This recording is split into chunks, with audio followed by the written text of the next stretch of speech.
Hello everyone, आज का हमारा टॉपिक है हेजिंग। हेजिंग को चलिए एक एग्जांपल से समझते हैं। सपोज एक किसान है और उसने अभी अपने खेतों में फसल नहीं लगाया है और उसे गेहूं की खेती करना है और गेहूं का अभी दाम है 2200 रुपये प्रति क्विंटल। किसान के मन में क्या है कि 2200 रुपये क्विंटल तो अभी दाम है, लेकिन जब मेरा फसल तैयार होगा तो क्या 2200 रुपये हमको मिलेगा दाम? अगर हम मंडी ले जाएंगे तो क्या 2200 रुपये में ना बिके? हो सकता है हमें मजबूरी में 1000 रुपये में ही बेचना पड़ जाए।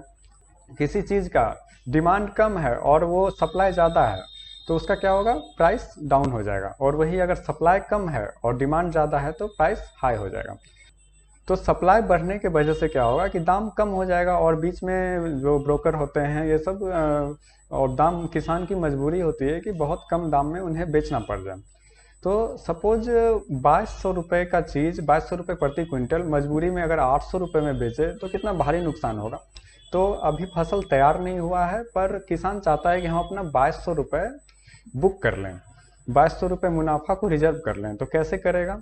तो वो एक बिजनेसमैन से मिलेगा जो कि व्यापारी है, फसल को खरीदता है, बेचता है और अपनी स्टोर करके रखता है और बिना फसल उगे फसल को बेच देगा। तो अब ये सोचिए कि बिना फसल उगे फसल को बेच देगा, फसल तो अभी तैयार भी नहीं हुआ है तो उसे बेचेगा कैसे?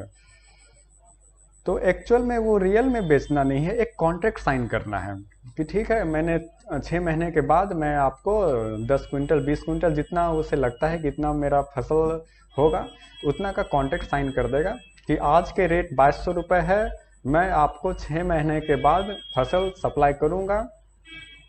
चाहे 6 महीने के बाद 2200 से 3000 ही क्यों ना हो जाए, चाहे 1200 हो जाए, आपको 2200 रुपये में ही खरीदना पड़ेगा। ये कॉन्ट्रैक्ट साइन हो गया। तो इससे किसान को क्या फायदा होगा? सपोज मान लीजिए कि फसल वो उगाया और 2200 रुपये में तो पहले ही बेच चुका है। तो 22 और वो मार्केट का दाम क्या हो गया, मार्केट का दाम फसल ज़्यादा सप्लाई होने से मार्केट का प्राइस गिर गया। फसल का प्राइस गिर गया तो क्या हो गया, कभी 1500 है, कहीं 1200 है, कहीं 1300 है। तो किसान को क्या मिलेगा? किसान को 2200 ही मिलेगा। कितना अच्छा है, 2200 रुपये उसका रिजर्व हो गया, चाहे रेट कुछ भी हो। वही जो किसान हेजिंग नहीं किया वो अपना फसल को कोई 1200 में बेचने के लिए मजबूर है, कोई 1300 में, कोई 800 तक में भी बेचने को मजबूर है।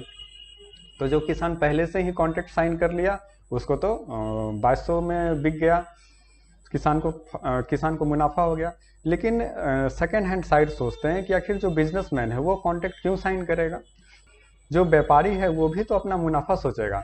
व्यापारी की क्या सोच है कि जो अभी मैंने 2200 में अभी खरीदा है तो 6 महीने के बाद हो सकता है 2200 के बजाय स्टोर करके इसे 3000 में बेचूंगा। तो व्यापारी अपने अपने साइड से सोच रहा है कि फसल का दाम गिरेगा नहीं और बढ़ेगा। किसान अपने अपने हिसाब से सोच रहा है कि फसल का दाम गिर जाएगा तो मंडी में जाएंगे तो कोई हमसे खरीदने के लिए तैयार नहीं होगा। इसीलिए हेजिंग कर लेते हैं, अपना एक फिक्स प्राइस को बुक कर लेते हैं। हेजिंग करने से किसान को क्या नुकसान होगा? अगर हो सकता है 2200 के वजह से डिमांड और ज़्यादा बढ़ जाए तो 2200 के बजाय हो सकता है फसल का दाम 3000 हो जाए, 3200 हो जाए। तो किसान को उस समय मजबूरी में क्या होगा, 2200 में ही बेचना पड़ेगा क्योंकि वो पहले ही कॉन्ट्रैक्ट साइन कर चुका है।